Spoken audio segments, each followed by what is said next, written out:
Hola, hola.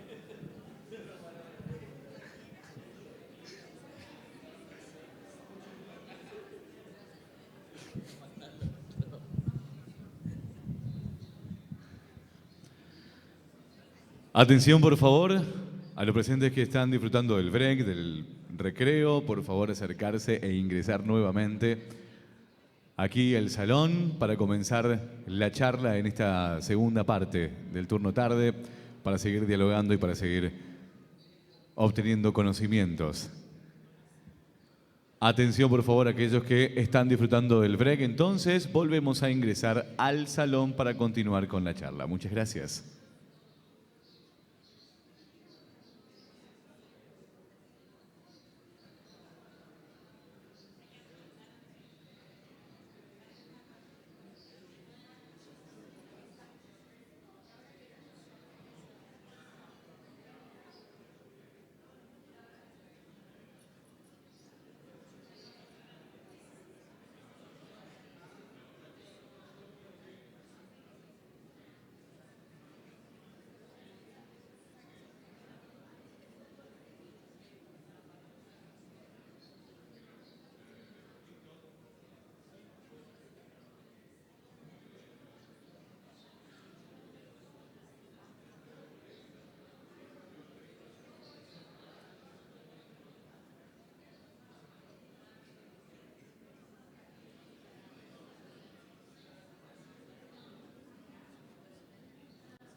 look in the eye,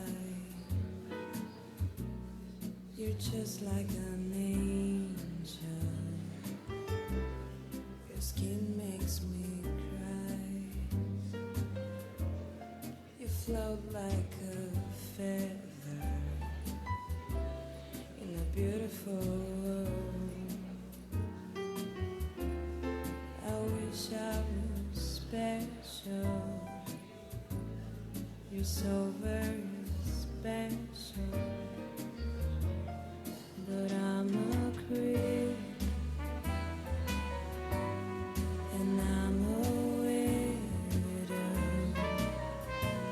What the hell am I doing here? I don't belong here. I don't care if it hurts. I wanna have control. I want a perfect body. I want a perfect soul. I want you to notice when I'm not around. You're so very special. I wish I was special, but I'm a creep. I'm a widow. What the hell am I doing here? I don't belong here.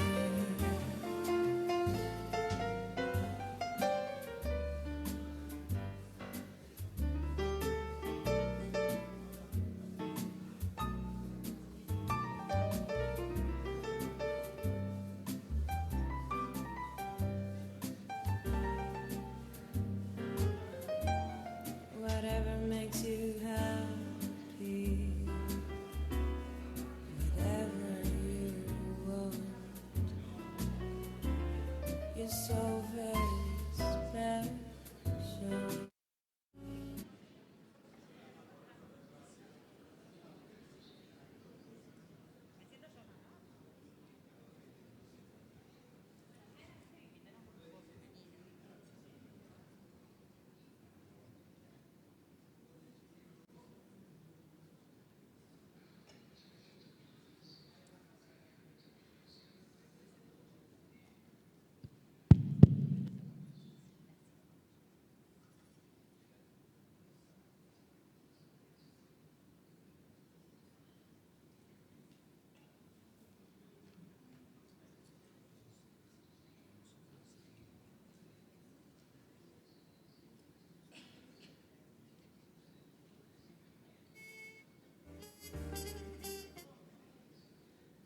Muy bien, estamos en la continuidad luego del break, del descanso, de este breve receso. Continuamos, vamos a hablar ahora a continuación, a meternos en el tema de empresas públicas, presentación del trabajo de la OPC, las empresas públicas del sector público nacional no financiero. De eso es lo que charlaremos, dialogaremos y trataremos en esta etapa, en esta segunda parte, luego del receso. Recordemos también que a cada uno de los presentes o aquellos expositores a quienes pertenecen al panel vamos a entregarles obsequios que algunos ya los recibieron, que son todos de aquí, de nuestra provincia, producción chaqueña, nuestra, bien de aquí, de nuestro territorio. Nos metemos en la introducción del tema y vamos a escuchar ahora a Delfina Rossi y vamos a conocerla un poco más. Ella es licenciada en Economía por la Universidad Autónoma de Barcelona, España. Tiene un máster en Economía en el Instituto Europeo Universitario, Florencia, Italia, y otro en Políticas Públicas de la Universidad de Austin, en Texas, Estados Unidos. Realizó un posgrado en Ciencia Política en la Universidad de Londres y actualmente está cursando un doctorado de Ciencia Política en la Universidad Torcuato Di Tella. En el exterior se desempeñó, entre otros cargos, como asesora parlamentaria del Parlamento Europeo en Bruselas, Bélgica. Allí se desempeñó como investigadora en la Global Federation on Composite Councils en Washington, D.C., Estados Unidos. y también en la LBJ School of Public Affairs en Austin, Estados Unidos. Durante el 2015 fue directora del Banco de la Nación Argentina y se desempeñó como investigadora en el CONICET. Ha escrito y publicado diversos libros y papers y es profesora en distintas universidades. En marzo de 2020 fue designada directora del Banco Ciudad, cargo que ocupa actualmente. Hablaremos acerca del rol de las empresas públicas. Bienvenida, te escuchamos. Gracias. Bueno, muchísimas gracias. Me río porque acá algunos evitaron toda esa mega presentación y me dejaron a mí en evidencia. Pero bueno, la idea era poder acortarles los tiempos sabiendo que llevan arduas jornadas hablando y comentando esto. Bueno, agradecer, por supuesto, en primer lugar a ASAP, al Gobierno de Chaco, a las autoridades por la iniciativa, por la invitación. Contarles que la que va llorando es mi hija, así que Ana va a intentar que aguante estos comentarios y después por ahí los dejo a ustedes charlando en el panel y sigo la conversación desde abajo. En primer lugar, destacar la relevancia de la temática que se va a tratar en esta tarde de las empresas públicas no financieras. Mi expertise profesional, si se puede decir, es en el sector financiero. Estuve un breve tiempo en el Banco de la Nación y ahora estoy en el Banco Ciudad de Buenos Aires. Es también la gestión de empresas públicas y sabernos con la responsabilidad de administrar bien recursos del Estado, pero claramente el debate sobre las empresas públicas no financieras es un debate de actualidad, no solo… Si quieres ir afuera, Ana, y yo termino de hablar y te la busco. Gracias. Perdón, la gestión de la maternidad. Si alguien va afuera va a seguir llorando, pero es así. No solo por el debate reciente en términos públicos, mediáticos, políticos sobre las empresas públicas, sino también que me parece de suma relevancia el cómo miramos las empresas públicas, sobre todo por los hechos históricos que han sucedido recientemente, ¿no? Estoy hablando de la pandemia del COVID-19 y la respuesta a la guerra entre Rusia y Ucrania, ¿no? Vemos en parte de esa respuesta ha sido la recuperación de empresas públicas energéticas, por ejemplo, en Francia. Vemos que la respuesta al COVID-19 ha estado dada muchas veces por empresas públicas. Pensemos en Sputnik, pensemos en Moderna, ¿sí? Las empresas públicas como promotoras de innovación y de gestión en escenarios de incertidumbre, ¿no? Y claramente en nuestro país el debate de qué hacer con estas empresas públicas no se encuentra saldado y por eso felicitar, ¿no? el trabajo que va a ser presentado esta tarde, que nos permite recopilar información y otorgar, y los autores lo van a explicar seguramente en detalle, otorgar una mirada no solamente sobre gastos y transferencias del Tesoro a empresas públicas, pero también sobre puestos de trabajo, de origen, bueno, el eje de la transparencia y la accountability de estas empresas, etcétera, ¿no? Pero me parece que a manera introductoria cabe enmarcar el debate de las empresas públicas en al menos 3 ejes, ¿no? O 3 preguntas que nos deberíamos hacer como sociedad antes de hablar de empresas públicas, ¿no? En primer lugar es saber qué empresas públicas, para qué desarrollo. Si no sabemos qué modelo de desarrollo económico queremos tener como sociedad, va a ser muy difícil que juzguemos qué empresas públicas nos sirven como sociedad, qué empresas públicas necesitamos, ¿no? Citaba recién el ejemplo de Francia, recuperando la empresa eléctrica más grande del país, bueno, llevando su porcentaje de participación accionaria al 100%, tiene que ver con buscar una autonomía energética en el país, ¿no? En segundo lugar, el encuadre que deberíamos preguntarnos es qué tipo de empresas públicas en función del rol que se espera del Estado en la economía. no solamente como un administrador de ingresos y gastos, sino como un actor que condiciona procesos productivos, acompaña o no, o simplemente administra incertidumbres, fallas de mercado, riesgos que otros no están dispuestos a asumir. Y en tercer lugar, pienso yo, para poder debatir efectivamente qué hacer con las empresas públicas de nuestro país, deberíamos pensar en cómo avanza el mundo en niveles de competitividad internacional y qué capacidades hay para que existan empresas públicas o para que haya una transferencia tecnológica o para que haya presencia de multinacionales o cómo se conjuga esa realidad. Es difícil pensar en Argentina lanzando satélite al espacio si no es a través de ARSAT. Bueno, y eso pasa digamos, en casi todo el mundo, ¿no? Pensamos en la NASA y depende del gobierno de los Estados Unidos, ¿no? Entonces, claramente también las lógicas globales de la globalización van a condicionar qué empresas públicas tenemos.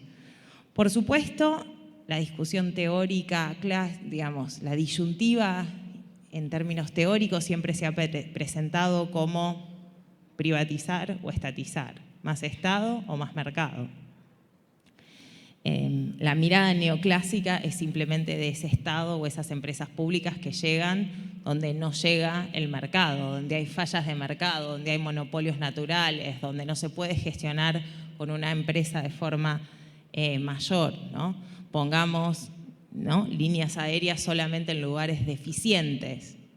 Bueno, es una mirada de un lado de la biblioteca económica. Si se quiere, desde el otro lado, desde la mirada marxista, podemos citar hasta Polanyi, ¿no?, desde la economía política, de los mercados que en realidad son productos de construcciones políticas y sociales. Entonces, todos los mercados en realidad son parte de la construcción del mismo Estado. En el medio, por ponerlo de alguna manera y simplificar, podemos ver que Keynes ya decía que el Estado tiene que hacer lo que no hacen los individuos, y habla de un Estado, en esta idea del fin del laissez-faire, un Estado que avanza en niveles donde los individuos o el mercado no llegan. Y en este sentido, más contemporánea, que estuvo recientemente en nuestro país, ¿no?, Mazzucato, hablando de la necesidad de pensar este Estado emprendedor, ¿no?, de que los grandes inventos, los grandes sucesos en la humanidad han sido de mano del Estado y, por tanto, repensando el rol del Estado. Con ideas muy innovadoras, yo creo, en su último texto referido a América Latina, que habla de la inversión a mediano y largo plazo y de las misiones. A mí, que vengo gestionando parte del Banco de la Ciudad de Buenos Aires, me hace acordar a una idea de metodologías ágiles que hablamos en el sector privado, que es pensar en un Estado más rápido que busca un objetivo y que genere instituciones, empresas por objetivos, que después pueda armar y desarmar. Lejos está la burocracia del Estado argentino y lo que conocemos hasta ahora para pensar en algo dinámico, pero si no nos imaginamos algo superador, de nuevo me parece que caemos en un falso dilema entre Estado y mercado. Así, teniendo este enfoque que deberíamos discutir para hablar de empresas públicas, que es primero saber hacia dónde queremos llegar y pensar un Estado que puede innovar en su forma de desplegar capacidades, claramente tenemos la necesidad inmediata de tener un debate serio, que, insisto, me parece que el documento de hoy contribuye, pero que carecemos muchas veces de herramientas metodológicas para medir impacto. ¿Cuál es el impacto social que ha tenido la recuperación de las líneas aéreas de Aerolíneas Argentinas? ¿Cuál es el impacto de YPF? Una empresa que ha permitido que no solo tiene un balance con ganancias, sino que, recordemos, en medio de la pandemia, gracias a que tuvimos YPF, armamos el barril patagónico, el barril, ¿cómo se llamaba? Criollo, gracias. El barril criollo para evitar los vaivenes de los precios internacionales. un YPF que se endeudó para importar el gas natural licuado a precios desorbitantes en los últimos meses y ningún argentino, ninguna argentina se quedó sin gas, mientras que Europa se quedaba sin gas, ¿no? Digo, ¿cómo se evalúa el impacto de esa política pública? ¿Solamente sobre los balances? Parece escaso. Claro, muchas veces la falta de planificación, de transparencia, de comunicación de estos objetivos implementados a partir de empresas públicas aparecen difuminados y claramente son difíciles para toda la sociedad de poder interpretar y acompañar, ¿no? Y en ese sentido, dos últimas ideas. Una es que me animo a decir que las empresas públicas son herramientas importantes para una Argentina en restricción externa para una economía en restricción externa como la Argentina, ya que efectivamente evitan la extranjerización de los rendimientos del capital, prácticamente por definición, y tienen mayor tendencia a una reinversión. Además, cuando repartimos utilidades lo hacemos a la administración pública, ¿sí? Eso es relevante en un proceso de extranjerización del capital, de las empresas y de las grandes empresas y la conformación de grupos financieros económicos que extranjerizan sus recursos. Todavía tenemos un sistema financiero muy debilitado para permitir el ahorro nacional que sea rentable y que se consiga reinvertir a nivel nacional. Es un deber que también debemos pensar. Mientras tanto, me parece que las empresas públicas funcionan como un dique de contención de esa extranjerización del capital. Y en segundo lugar, pensando un poco por afuera de la caja, para salir un poco también de esta dicotomía de Estado-mercado, que en nuestro país lo vivimos también en la falsa dicotomía de agroindustria o campo-ciudad, esas falsas dicotomías que se van creando, y salir sobre todo de esta idea que se van instalando en el sentido común de que todo lo público, por ser público en sí mismo, es deficiente, es de baja calidad, no consigue sus objetivos, y todo lo privado es lo opuesto. Bueno, me parece que hay también una idea de construir la idea de bienes comunes, ¿no? Y las empresas públicas pueden ser una herramienta para consolidar eso. ¿Qué son los bienes comunes? Son bienes que todo el mundo nos apropiamos y cuidamos, ¿sí? El medio ambiente es un bien común, los humedales son un bien común, el agua es un bien común, la energía misma es un bien común. Bueno, quizás la lógica que le debemos aplicar a las empresas públicas es que cada ciudadano y ciudadana se sienta dueño también de esa empresa pública y las empecemos a ver con otras escalas de rendimiento y con una mirada de protección de eso que es común a la sociedad argentina, la soberanía energética, ¿no? Tener energía nuclear nos permite tener un bien común a la sociedad argentina, que es la producción en tecnología, en desarrollo tecnológico, en ciencia, en avances que pocos países tienen, como es la energía nuclear, ¿no?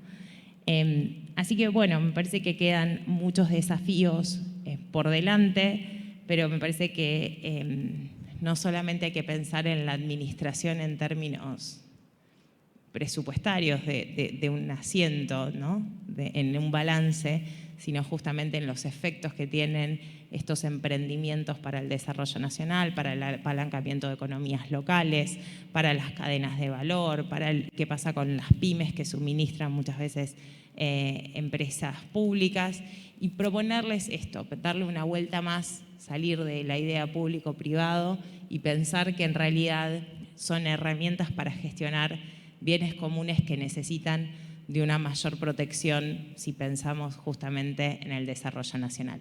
Nada más, lo dejo acá para que presenten el trabajo correspondiente. Muchas gracias. El agradecimiento es nuestro y los aplausos son para Delfina Rossi. Ella es economista. Introduciendo al tema de empresas públicas, presentación del trabajo de la OPC, las empresas públicas del sector público nacional no financiero. Y es tiempo de escuchar a continuación a otro economista, hablando acerca de la exposición del trabajo por sus autores. Nicolás Gadano, bienvenido y lo escuchamos. Bueno, muchas gracias. Emilio se va a ocupar un poco de la presentación. Gracias a ASAP por la invitación. La verdad que estoy muy contento de estar acá. Ya estuve en algunos seminarios hace mucho tiempo. Fui subsecretario de presupuesto hace 20 años o más, increíble. Y creo, y más allá de las palabras de agradecimiento y de felicitación a ASAP por mantener este espacio de los seminarios, verdaderamente son uno de los pocos espacios plurales, federales y con una rigurosidad en la discusión de los temas que es muy importante para la discusión de las políticas públicas y que no nos quedan tantos espacios así en Argentina. Así que en ese sentido creo que los tres que participamos del trabajo, ahora voy a comentar algo de eso, estamos verdaderamente muy contentos por esta invitación. El trabajo tiene un alcance, ahora lo vamos a ver, en donde nosotros, respecto de lo que comentaba Delfina, no discutimos cuestiones que sin duda son más importantes. De alguna manera el objetivo de este trabajo es aportar quizás alguna metodología para definir el alcance, algunas cifras, ciertas discusiones respecto de qué son las empresas, qué no son, qué problemas o desafíos presupuestarios identificamos allí, pero creo que esa discusión es muy relevante, es la más importante, y también comparto con vos que hay que sustraerla de la grieta, de la batalla tuitera, ¿no? De hay que cerrar todas las empresas públicas, o una argumentación medio, bueno, las empresas de bandera, punto. Y creo que efectivamente la cuestión es, desprejuiciadamente, bueno, ¿cuál es el objetivo de las empresas públicas? ¿A qué objetivo de política pública atienden? Yo trabajé en YPF en varias etapas de YPF. En los 90, que era la YPF privada argentina con 20% estatal y el resto de las acciones atomizadas, desde mi punto de vista, y aclaro que en muchas cosas no voy a hablar por la Oficina de Presupuesto del Congreso, sino por mis opiniones. Esa fue una etapa muy positiva de YPF para mí, yo lo viví. También estuve en la etapa de Repsol, que fue una etapa muy negativa, en donde YPF pasó a ser parte completamente de una compañía internacional que naturalmente tenía otros objetivos. No le podíamos pedir que sus objetivos coincidan con la política energética argentina. Bueno, eso entró en tensión. También participé como asesor con Miguel Galucho en la etapa de post-expropiación del 51%.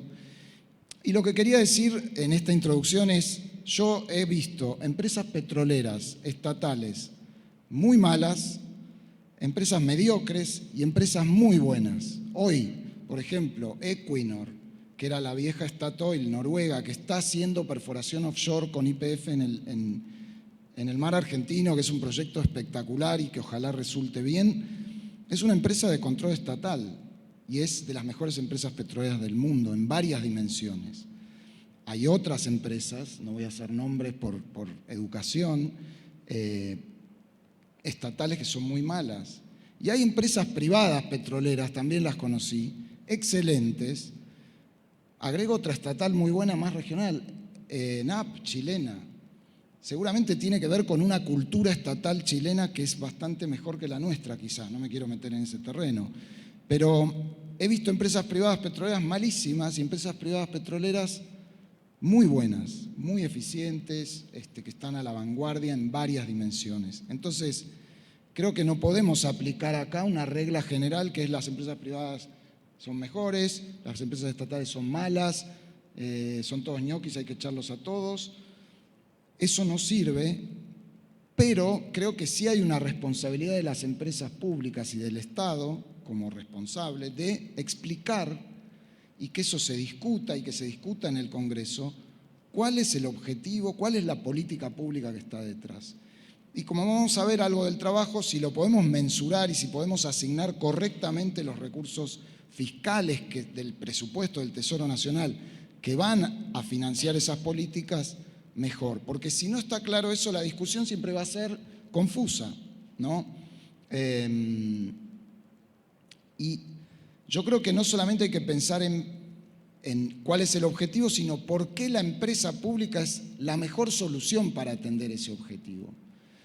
Voy a dar un par de ejemplos de cosas que me parecen complicadas, de casos de empresas.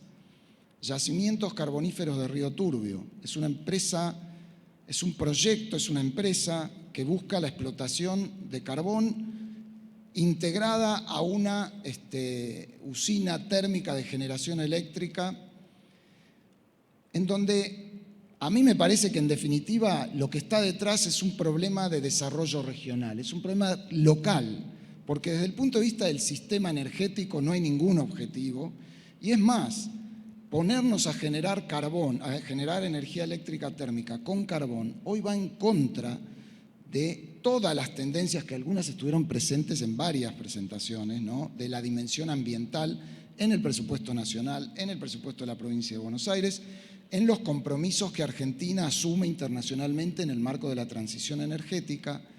Entonces acá estamos, en ese caso pequeño, por un problema que tiene que ver con esa localidad, con el empleo en esa localidad, que es un problema real, que no se resuelve diciendo de un día para el otro la cierro.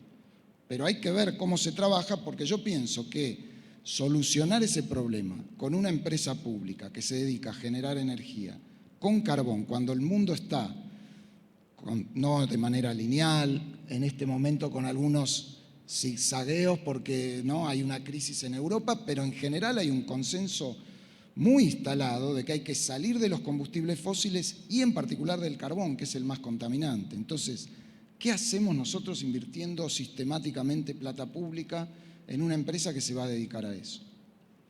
Y otra, que la tenemos en el trabajo también, y vamos a mencionar varias cosas, que es como una de las más flamantes en el portafolio de empresas públicas, que es IMSA, la ex Industrias Metalúrgicas Pescarmona,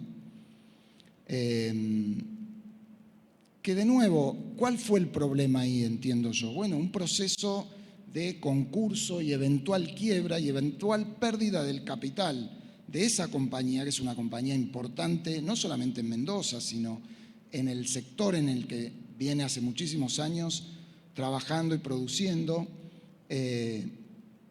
Pero bueno, ¿es la solución una estatización permanente de esa compañía? O sea, con todas las dificultades de productividad que tiene el Estado para gestionar sus compañías, con todas las dificultades fiscales, etcétera, quizás había un problema de política pública y quizás hasta podría pensar la solución transitoria puede ser una intervención estatal, pero difícilmente yo pensaría que es que se convierta en una empresa pública más, con mayoría estatal, con autoridades que las designa el Estado, de manera permanente, ¿no? Entonces, nada, los dejo como ejemplos, pero creo que cada empresa pública tiene su historia, cada empresa pública tiene su situación en ese mercado, cada empresa pública, vamos a tener a Juanjo, tiene su figura jurídica,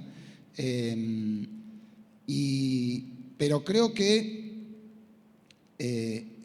tienen que estar en la discusión pública, corresponde, el Congreso es el ámbito más adecuado, especialmente cuando hay transferencias desde el Tesoro a las empresas públicas, no necesariamente, no es que solo las empresas públicas que se tienen que discutir son aquellas que tienen déficit o que tienen transferencias del Tesoro, ahora vamos a hablar de eso, de si eso es déficit o no.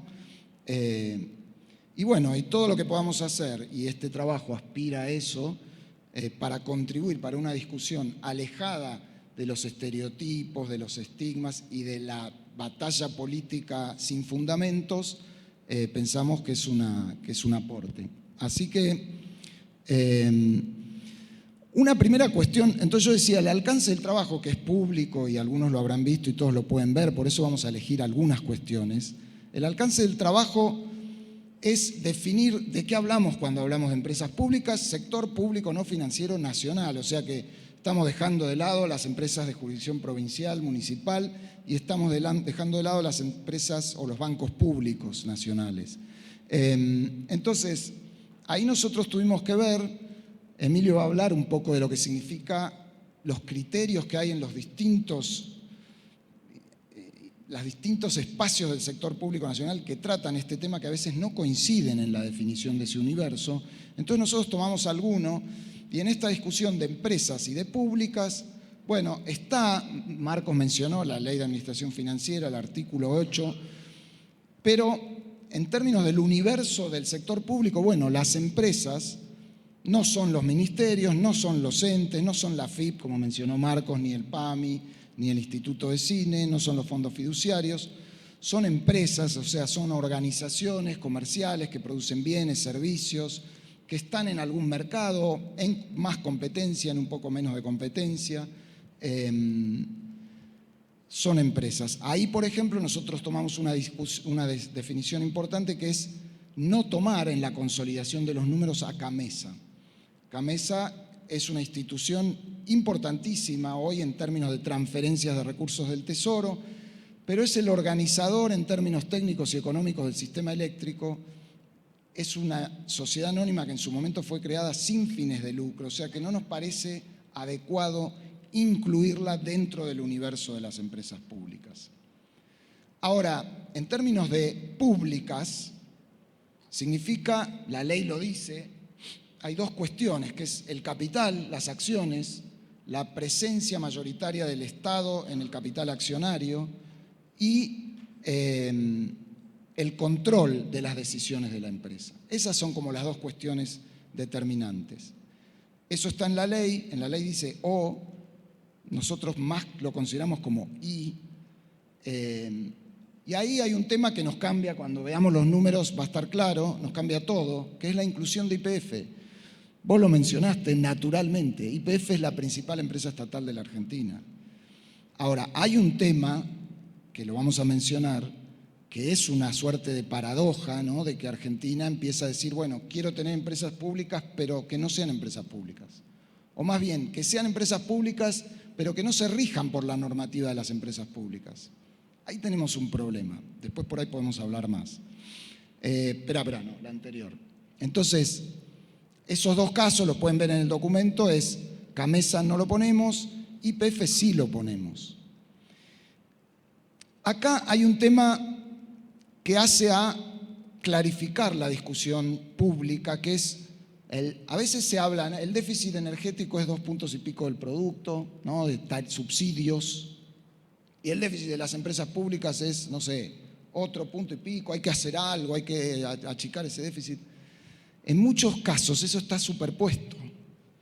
Y hay el grueso del déficit de las empresas públicas, o más bien, para ser más preciso, de las transferencias del Tesoro a las empresas públicas, el grueso no es atribuible al desempeño de las empresas públicas, sino que hay dentro de las empresas públicas objetivos de política pública que en la mayoría de los casos, ahí ven ENARSA, Ferrocarriles, AISA, Aerolíneas, no me voy a meter tanto, está el presidente, pero también hay objetivos de política pública que en muchos casos son directamente precios y tarifas, en donde las empresas no están habilitadas para fijar sus precios como quisieran, sino el Estado les dice, este va a ser el precio, o esto va a ser lo que tenés que hacer, eventualmente esto va a ser lo que tenés que hacer con los vuelos.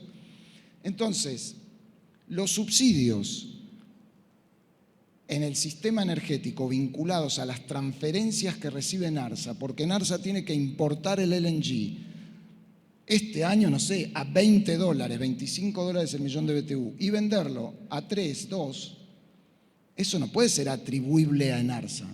¿Qué hace ENARSA? ¿Cómo resuelve ese problema?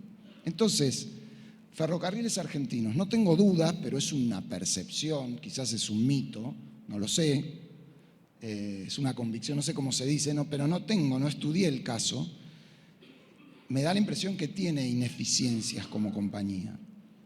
Pero si la tarifa de Ferrocarriles Argentinos es 2 pesos, está claro que ahí hay un problema con el pricing. ¿Cómo le podemos pedir que sea equilibrada si cobra 2 pesos o 10 o lo que fuere? Entonces, esto es importante porque si no tenemos eso discriminado, que en realidad el origen de esa discriminación debería ser para qué tenemos a las empresas públicas y de qué se ocupan.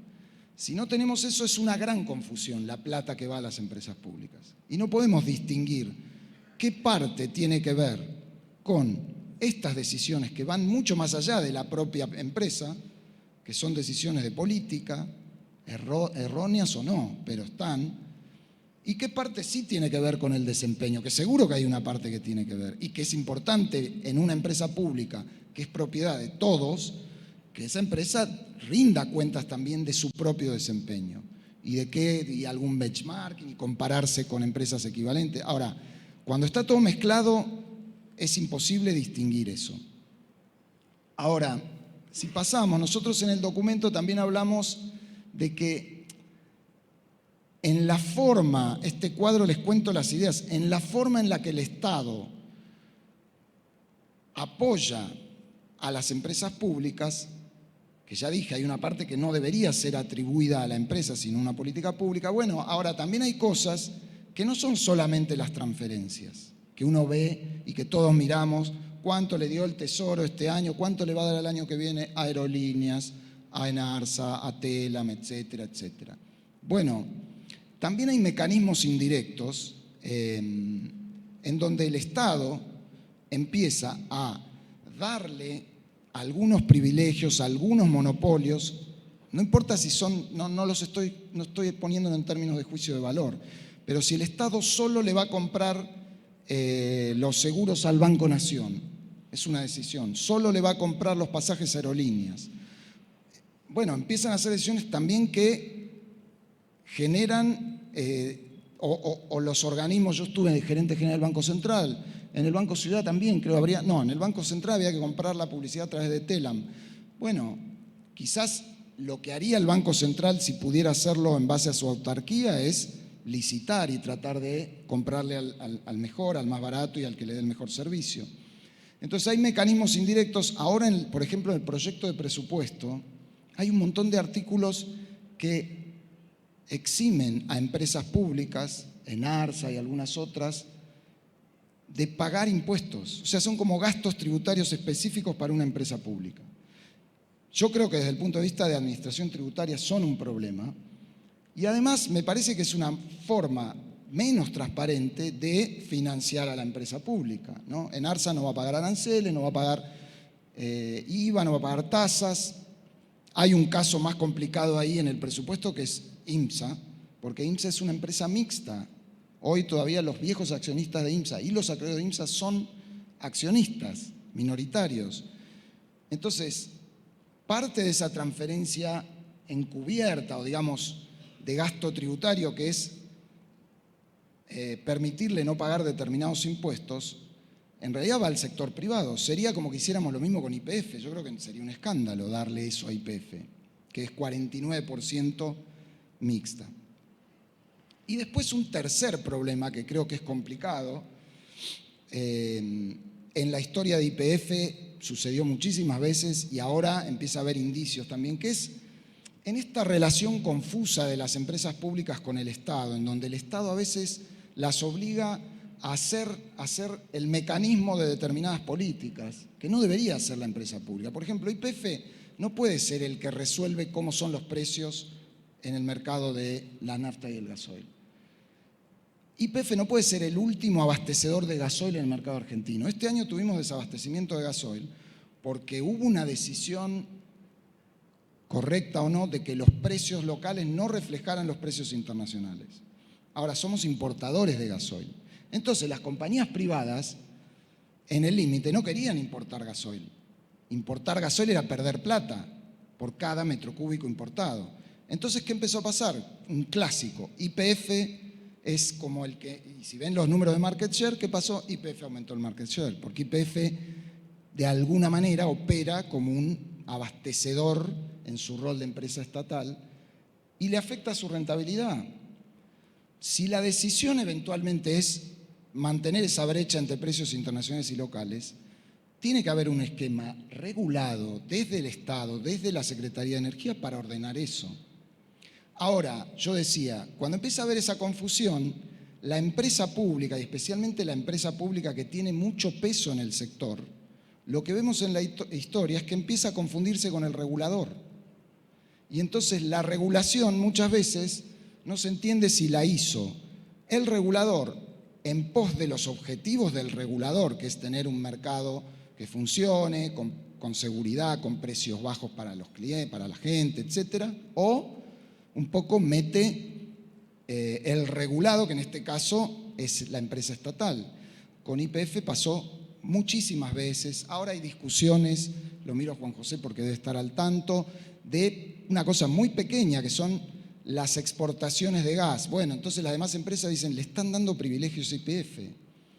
Y eso afecta el funcionamiento del sector, afecta las inversiones, puede afectar la competencia. Entonces, en ese caso es un tema delicado porque es la distorsión en la relación de la empresa estatal con el Estado, de ida y de vuelta, claro, puede generar ya no un costo fiscal explícito, ya no un costo fiscal vía una suerte de gasto tributario, exención impositiva, sino distorsiones en el marco regulatorio general. Y eso es difícil de medirlo, pero para mí me parece que es un problema.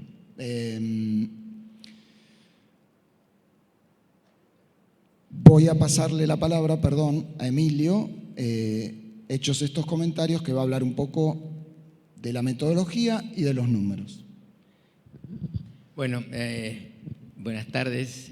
Ya estuvimos ayer, así que no hace falta. Mi nombre es Emilio Nastri, para los que no estuvieron ayer.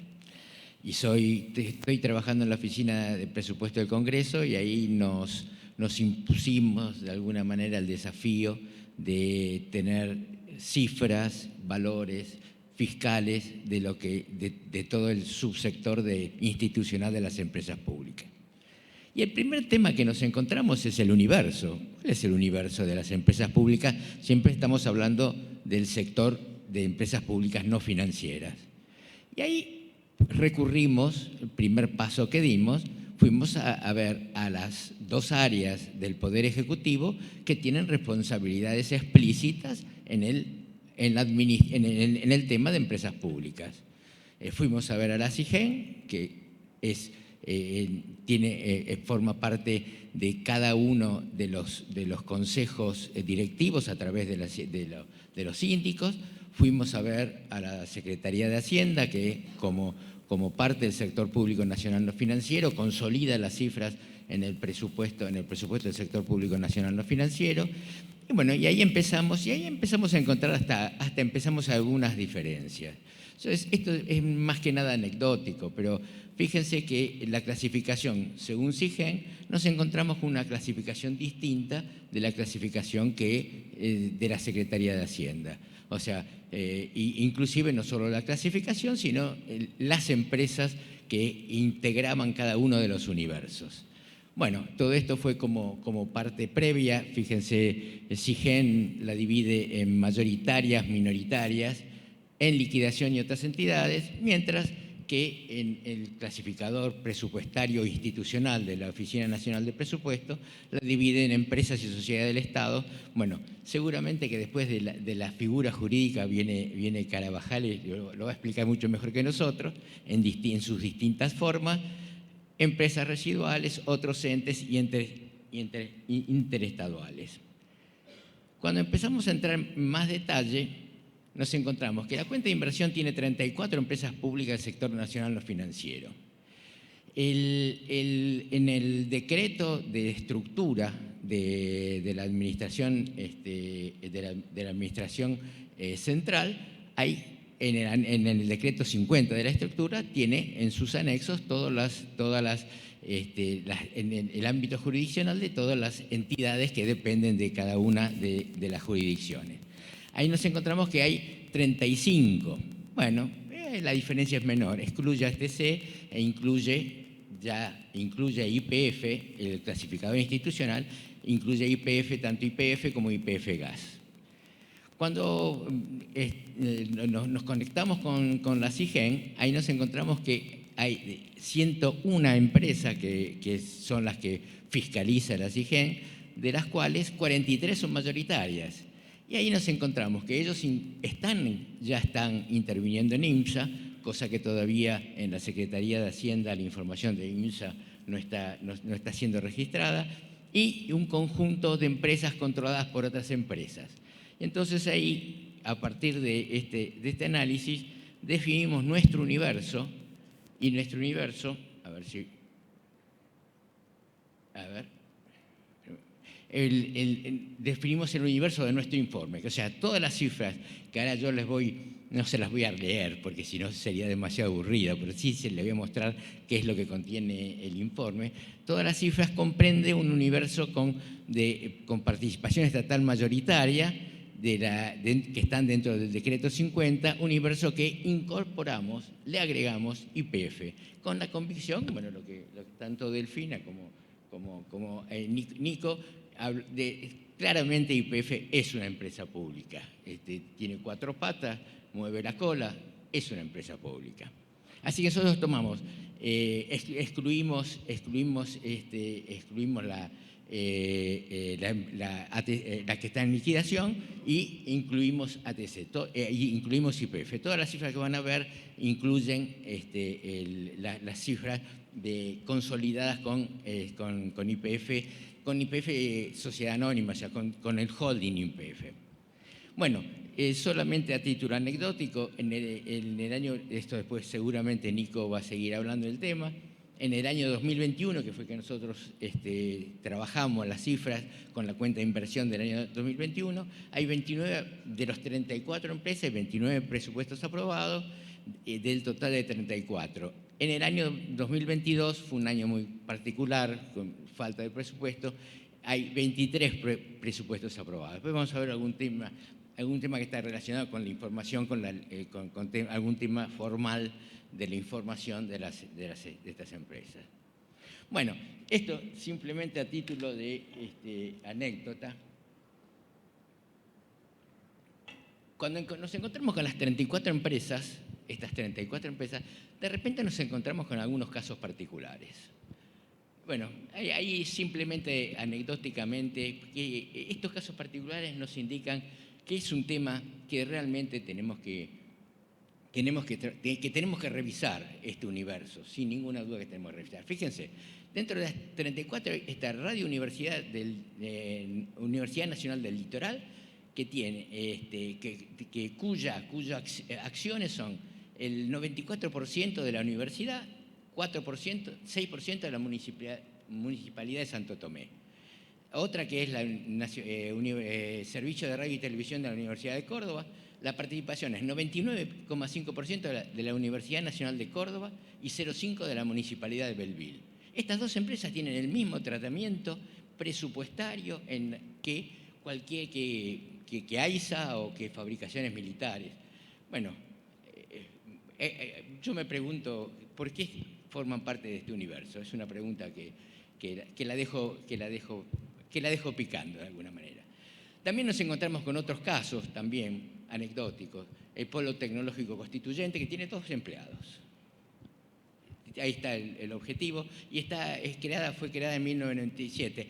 Perdón. No hicimos la investigación histórica tan lejos como Gustavo, pero ¿por qué esas radios y televisiones son empresas públicas? Bueno, porque en el año 1972 hubo una ley que sí lo dijo, y así quedó. Desde el año 72 quedaron como empresas públicas. Bueno, nos encontramos con una empresa que tiene registrados 2 empleados, que es el INTI, el INTA, la CONEA, UNSAM, etc. Otro tema que también nos encontramos en este análisis ya de cuál es el universo, nos encontramos con el holding Ferrocarriles. Claro, Ferrocarriles se crearon, hay 4 empresas que están en el tema ferroviario. Y esas 4 empresas necesitan coordinación, es indiscutible. Y bueno, se creó el holding, que es Ferrocarriles Argentinos, como sociedad del Estado, pero todavía no tiene personal. Estaban en periodo de rearmar justamente para cumplir las funciones de coordinación, porque hay empresas de cargas, como es Belgrano Cargas, y inclusive en este holding se le asignaron las acciones de las empresas, los servicios que no están privatizados y están concesionados de Nuevo Central Argentino, Ferrosur Roca, Ferroexpreso Pampeano, con lo que da la impresión de que este holding sí se va a poder coordinar aspectos fundamentales de la política ferroviaria. Bueno, también nos encontramos con otra empresa otra sociedad anónima con participación estatal mayoritaria, cuyo objeto es desarrollar proyectos integrales de urbanización. O sea, casi estamos hablando de una empresa que es del sector inmobiliario. Así que bueno, nada, todo esto en definitiva son ejemplos para que sí que es un tema que está instalado, se ha instalado fuertemente en la opinión pública, exige un análisis y una profundización sin ninguna duda. Bueno, dicho esto, dicho cuál es el universo, vamos a ver un poco un gráfico. Bueno, estas son cifras generales, ¿no? Casi diría que ni vale la pena ni leerlas. O sea, lo que sí hoy los gastos son acerca de todo el conjunto de empresas que les mencionaba. Estamos hablando de alrededor del 5.4 puntos del PBI. Pero hay un tema que sí quiero resaltar, porque esto habla del rol de las empresas públicas. Hoy, de la inversión real directa de las empresas públicas, en promedio durante los últimos 5 años, el 60% de la inversión real directa fue canalizada a través de las empresas públicas. Esto es una señal de la importancia que en nuestra estructura económica tiene el sector de empresas públicas. Después estamos hablando de que estamos del 1,5% del PIB en cuanto a la asistencia, las transferencias, esto que Nicolás decía, que las transferencias, no hay forma de discriminar cuáles de estas asistencias están referidas a políticas públicas, se refieren, y cuál de estas asistencias están relacionadas con la operación de la empresa. Este es un tema, yo creo que es yo voy anticipando una de las conclusiones más importantes del trabajo, lo imprescindible que resulta separar las transferencias de lo que es política pública, con su costo y determinar su costo, de lo que es simplemente la operación de la empresa. Bueno, hablamos los ingresos, ahí están los ingresos propios, y en cantidad, y la cantidad del empleo es un empleador importante en el país.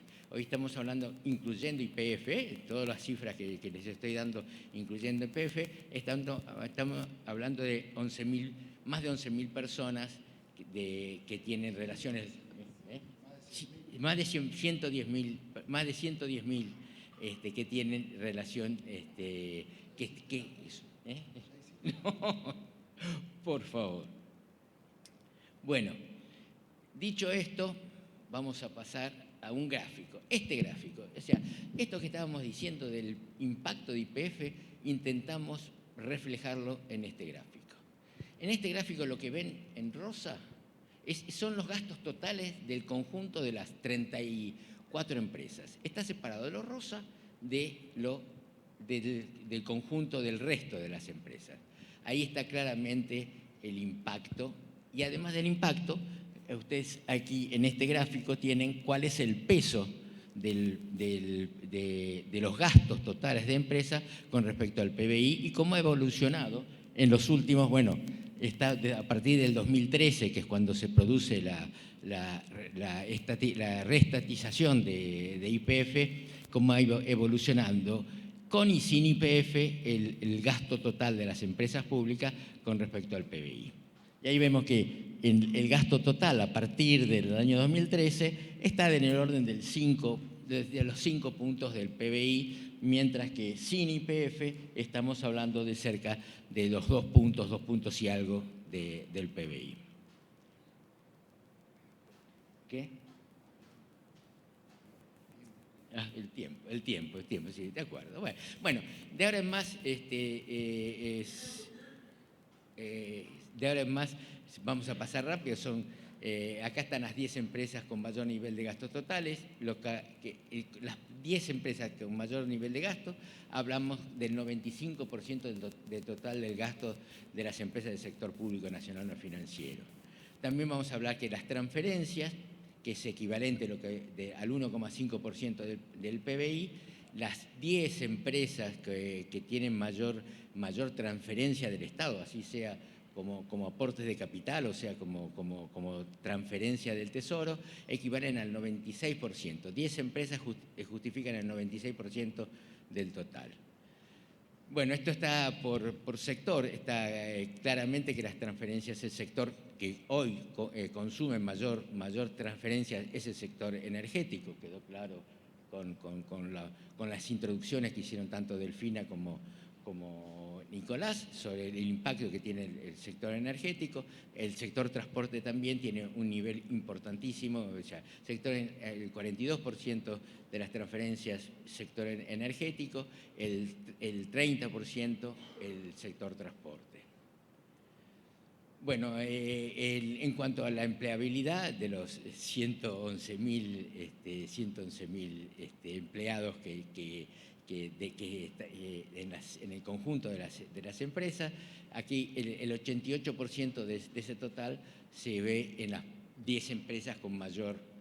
Toda esta información está sumamente detallada en el trabajo, así que simplemente acá también el sector económico, en cuanto a la empleabilidad, el sector económico que mayor empleo tiene es el sector transporte, que el 43% del total está en el sector transporte. En el sector energético hablamos de un 24% del total.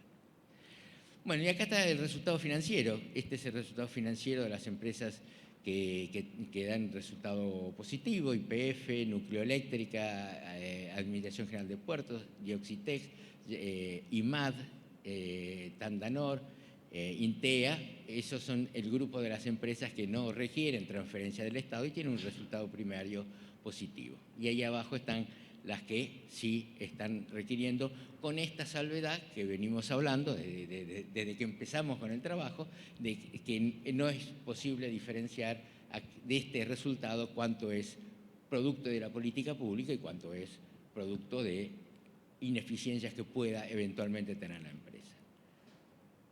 Bueno, con esto 6 minutos. Bueno, yo les voy a hablar, mi nombre es Ariel Melamud, para los que no me conocen. Yo les voy a hablar de los riesgos fiscales y las empresas públicas. Me voy a detener un poco en algunas definiciones conceptuales de los riesgos fiscales, porque esta sección del trabajo está un poquito, digamos, aborda un tema muy particular que es un poco ajeno a todo lo que se viene hablando, entonces me parece importante detenernos un poco, ¿no? Los riesgos fiscales son una temática que se ha abordado mucho, con bastante intensidad en los últimos 20 años, ¿no? A nivel mundial, sobre todo también a nivel regional, y es un tema que está incorporado en general en las leyes de responsabilidad fiscal, ¿no? El análisis y la gestión de los riesgos fiscales. Argentina cuenta con una base importante de información que podría ayudar mucho a mejorar la gestión de los riesgos fiscales, pero estamos bastante rezagados al respecto, ¿no?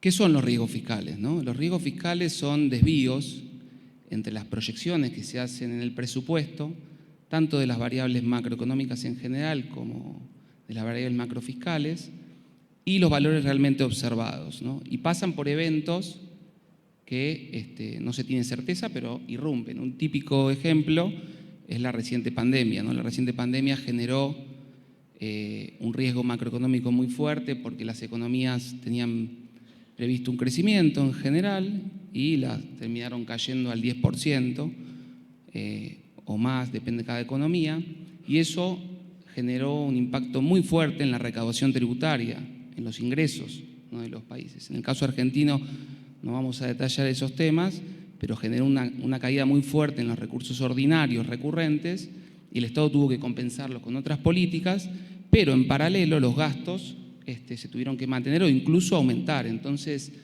estos riesgos generan un desbalance, un déficit muy importante, y es muy bueno que las economías, los gobiernos estén preparados para gestionarlos, ¿no? Entonces, el principal riesgo fiscal es de origen macroeconómico, ¿no? Pero hay otros riesgos fiscales que tienen que ver con riesgos más específicos, ¿no? Y en general en la literatura están definidos como los pasivos contingentes, ¿no? Eventos que que también son inciertos, pero que se puede tener información respecto a ellos, que se gatillan y que generan que el Estado, que los gobiernos tengan que salir a asumir el costo, ¿no? Un típico caso puede ser una garantía, ¿no? Un pasivo contingente explícito, ¿no?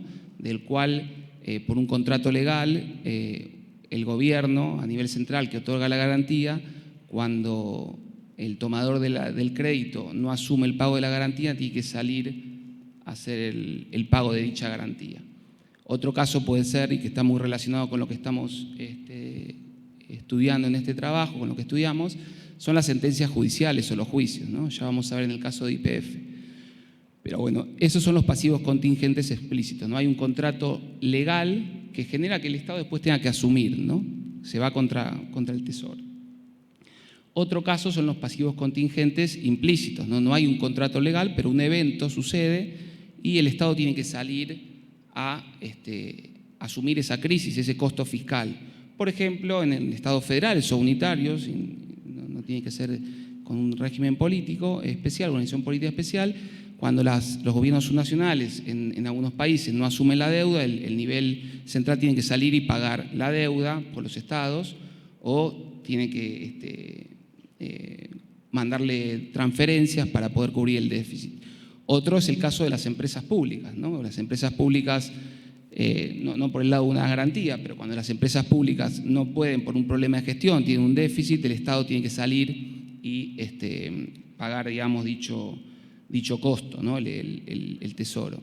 Es importante mencionar que los riesgos fiscales, digamos, tuvieron mucha intensidad en los últimos años y un costo fiscal muy importante, ¿no? Sobre todo a fines de los 90 empezaron, y en general están todos correlacionados, ¿no? Cuando hay una crisis macroeconómica termina afectando todo, termina afectando a los gobiernos subnacionales, termina afectando las garantías que no se pueden cumplir, termina afectando al caso de las empresas públicas, porque en muchos países las empresas públicas, por ejemplo en el COVID, tuvieron que eximir del pago a los usuarios por la caída de los ingresos y terminó afectando esa crisis macroeconómica a las empresas.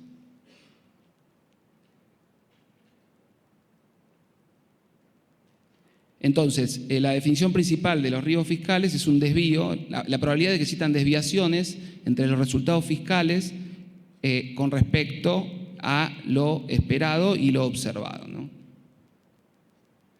En el caso puntual de las empresas públicas, cómo los tipos de pasivos contingentes que se originan tienen que ver, y estuvimos viendo bastante, con las decisiones que se toman a nivel del gobierno y que influye a la gestión de las empresas. Por ejemplo, se mencionó mucho en el panel el congelamiento tarifario, ¿no? Esa es una política que se decide a nivel del Poder Ejecutivo y que termina impactando fuertemente en las empresas. Entonces, recién estaba pensando que eso, además de tener que ver con un riesgo fiscal por las empresas, también va del otro lado, tiene que ver con un riesgo para las empresas por la decisión a nivel del Poder Ejecutivo de una medida que las afecta en su gestión, ¿no? Bueno, mencioné recién el caso de las garantías, mencioné el caso de las sentencias judiciales, que es un caso muy importante, ya lo vamos a ver. Y bueno, estas expectativas de que el Estado salga a cubrir a las empresas tienen que ver cuando las empresas, sobre todo, no acceden al financiamiento para poder cubrir o una situación deficitaria que tienen o el pago de sus deudas. En el caso argentino, ok, perfecto, me voy a apurar. En el caso argentino, lo que hemos hecho para cuantificar los riesgos fiscales son un doble abordaje. Por un lado, fuimos por un abordaje más global, en el cual analizamos el desvío entre las transferencias presupuestadas y las transferencias efectivamente ejecutadas a las empresas públicas, tanto corrientes como de capital. Y por el otro lado fuimos también a analizar en particular los balances de algunas empresas las más representativas que podrían tener implícito un riesgo fiscal importante. En este caso, en el primer abordaje hay mucha información, o sea, ya se estuvo hablando de todos los avances que hubo en los sistemas de información, en el CIFEP, en todas las publicaciones que hace la Secretaría de Hacienda por parte de la información financiera, y en el caso puntual de los balances y relacionado también al control de la gestión, ahí hay mucho por hacer, ¿no? Hay mucho por hacer porque la información está muy fragmentada y no hay estudios oportunos que los consoliden, dichos riesgos, ¿no? Y en ese caso lo que estuvimos trabajando, ahora vamos a ver en la siguiente diapositiva, son los pasivos, ver un poco cómo los pasivos cómo están conformados. Aquí lo que podemos ver es el desvío entre las transferencias presupuestadas y las observadas. Vemos que en algunos años el desvío es muy importante y lo que tratamos de hacer fue netearlo de también los errores que hubo o, no quiero llamarlo errores, sino también la dificultad para pronosticar en nuestro país la inflación, entre la inflación pronosticada y la inflación finalmente observada, que eso indudablemente impacta en el volumen de las transferencias que después se termina haciendo a las empresas. Entonces vemos que en el 2020 y en el 2021 la inflación tuvo un desvío muy bajo y las transferencias efectivas mucho mayor, y lo que tuvo que ver también con que el Estado, digamos, hizo que las empresas también tengan que implementar políticas relacionadas al COVID y transferir más plata, y también el COVID terminó impactando mucho en los ingresos operativos de las empresas por ejemplo, en el caso ferroviario, por la disminución drástica en el transporte de pasajeros, ¿no? Y en el caso de Aerolíneas Argentinas también sucedió lo mismo. Cuando vamos a ver los balances y vemos y esta es una muy buena noticia para el caso argentino, vemos que los riesgos fiscales en el caso de las empresas no son significativos y están principalmente concentrados en una compañía que es YPF, ¿no? Y como podrán ver, tiene que ver principalmente con los juicios, tanto por la expropiación de YPF, cuando se estatizó, que ese juicio es un pasivo contingente explícito, ¿no? Porque ese es un juicio directamente contra la Administración Central, y también por el juicio por contaminación ambiental, ¿no? que es un juicio directamente contra la compañía y que entre los dos suma alrededor de 7 puntos del PBI, ¿no? O 33.000 millones de dólares, lo cual no estamos hablando de cifras menores, es un monto muy significativo, pero como ven, digamos, el resto de los orígenes de riesgos fiscales o fuentes, como los avales, no tienen una significancia muy importante en Argentina. Bueno, estamos muy cortos de tiempo, así que voy a pasar rápidamente por las 4 cuestiones que en el documento identificamos como cosas a mirar. Una ya la hablamos, que es intentar distinguir en el presupuesto los fondos que atienden a objetivos de política pública específicos de lo que eventualmente sea el financiamiento de un problema o un desequilibrio particular de una empresa en términos de su desempeño. Ahí los números que hay son lo que está presupuestado para ENARSA.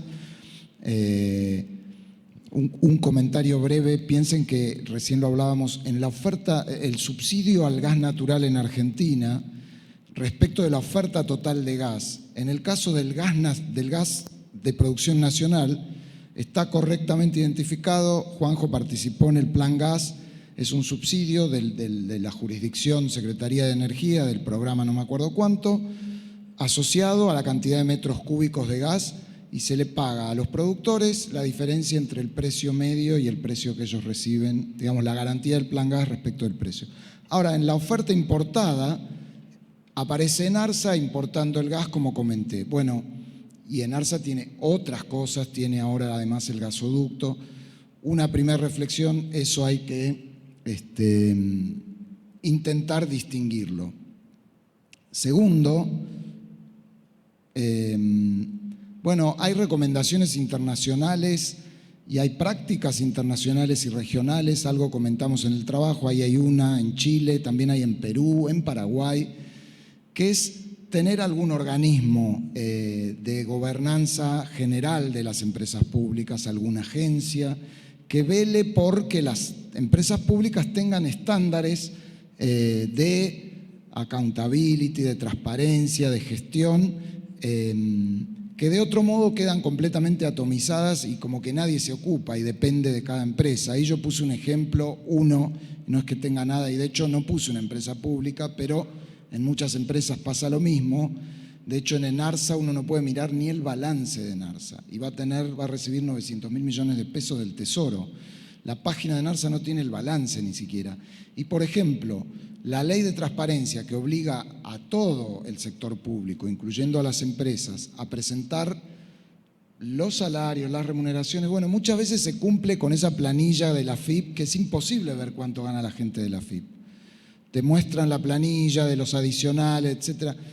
Lo queríamos poner como ejemplo en esta presentación simplemente como una reflexión o una preocupación de que no está mal, como hacen otros países de la región, contar con alguien que meta presión para el cumplimiento de ese tipo de estándares, incluyendo transparencia. Un tercer punto,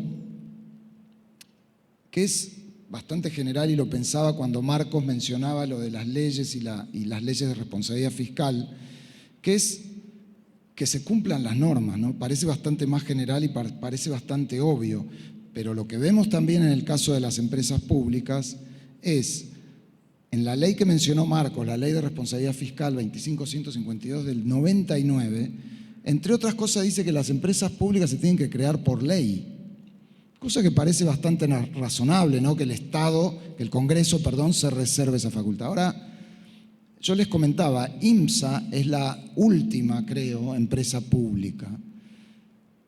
No van a encontrar una ley, no van a encontrar un decreto, no van a encontrar una resolución ministerial. IMSA se convirtió en una empresa estatal por una decisión de un fondo, del FONDEP. Bueno, entonces alguien me argumentó, es que IMSA ya era una empresa, entonces no es que se creó una empresa. Bueno, a mí me parece que el espíritu de esta legislación era tratar de que haya una decisión del Congreso. Hay otra ley, no menor, la Ley de Administración Financiera, que en la sección de las empresas públicas dice que si una empresa no tiene aprobado el presupuesto en los términos de lo que dice la Ley de Administración Financiera, y que Emilio mostró lo que sucedió el año pasado y lo que sucede este año, que hay varias empresas que no lo tienen. Bueno, la ley dice que no se le pueden transferir fondos. Sin embargo, eso hace muchos años, no esta gestión y anterior.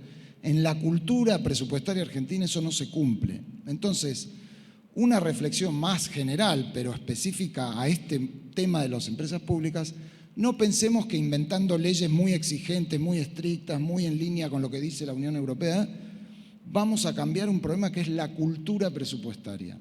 No digo que no sean importantes las leyes, pero ojo, porque a veces hasta es peor, porque lo que se ve es que hay leyes que no se cumplen. Y eso es muy desalentador y genera una cultura de incumplimiento que al final termina siendo perjudicial. Y finalmente, un minuto para esto de el modelo jurídico operativo de la gestión, porque en IMSA pasa lo mismo. En YPF, cuando se expropia, hay un artículo de la propia ley que dice, sí, ok, está ahí escrito, pero básicamente dice, pero no queremos que se le aplique ninguna normativa actual ni futura para las empresas estatales. Entonces uno dice, ¿cómo es esto? Por un lado, querés tener una empresa estatal, pero después no querés tratarla como una empresa estatal y no querés que nadie en el futuro la trate como una empresa estatal. De alguna manera esa normativa refleja que somos conscientes de que en las empresas estatales hay dificultades si son sometidas a las normas de las empresas estatales y entonces las eximimos. Y con IMSA salió en un DNU algo parecido hace poco. Bueno, yo creo que ahí tenemos un problema que se manifiesta recurrentemente, porque YPF, por ejemplo, se niega a dar. Nosotros, acá Emilio tuvo que hacer malabares para consolidar YPF, porque YPF no presenta un ahorro e inversión. No le costaría nada, la verdad. Hay otros temas más delicados. En algún momento a YPF se le pidió que dé información sobre sus contratos. ¿Se acuerdan del contrato YPF-Chevron? Y YPF con cierta legitimidad decía, bueno, pero si yo tengo que dar la información de todos mis contratos, empiezo a estar en un poco de desventaja porque muchos de mis socios, Chevron, las compañías multinacionales petroleras van a decir, ojo, que si yo hago un contrato con Pan American Energy estoy en determinadas condiciones, si yo hago un contrato con YPF estoy en otras. Entonces hay algo real en la reticencia de YPF, pero bueno, también del lado del sector público no podemos hacer empresas públicas y simultáneamente decir que no las vamos a tratar como empresas públicas, ¿no? Y hay un montón de ejemplos al respecto. Así que bueno, son algunos de los temas que surgen de nuestro trabajo como preocupaciones, recomendaciones en este amplio universo y problemática de las empresas públicas. No sé si quieren agregar algo más. Solamente no, el último comentario, nosotros la información, el sistema de la Secretaría de Hacienda, el CIFEP, es un excelente sistema que nos ha sido muy útil para poder consolidar la información, pero es un sistema que lo alimentan las empresas. Y realmente otra de las propuestas es fortalecer fuertemente el sistema, transparentar a este sistema, que esta es una forma también de poner a la sociedad la información de este sector tan importante que son las empresas. Nada más que eso. No sé si querés cerrar. Bueno, muchas gracias. Entonces.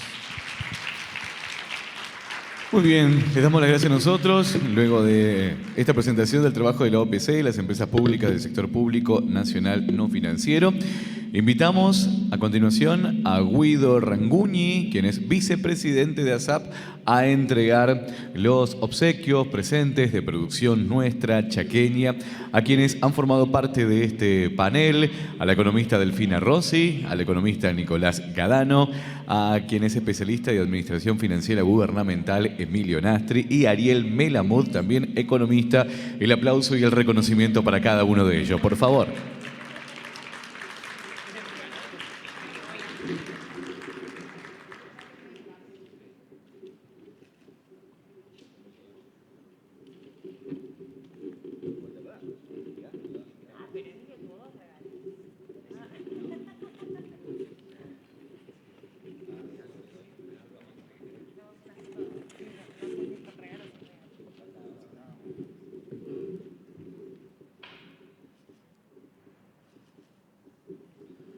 Muy bien, las últimas fotografías. Ahora sí, muchísimas gracias.